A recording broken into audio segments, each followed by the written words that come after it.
দীর্ঘ বিরতির পর আবারও চলচ্চিত্রে ফিরছেন ছোট পর্দার পরিচিত মুখ তানিয়া বৃষ্টি।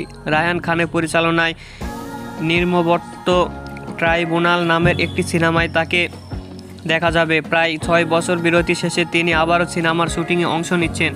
2015 সালে আকরাম খানের ঘাসফুল চলচ্চিত্রের মাধ্যমে তানিয়া বৃষ্টির রূপালী পর্দায় যাত্রা শুরু হলেও চলচ্চিত্রে তিনি তেমন সাফল্য পাননি। এরপর তিনি ছোট পর্দায় নিয়মিত হন। তার অভিনীত সর্বোচ্চ সিনেমা গোয়েন্দাগিরি মুক্তি পেয়েছিল 2019 সালে, যার শুটিং হয়েছিল তার বেশ কয়েক বছর আগে।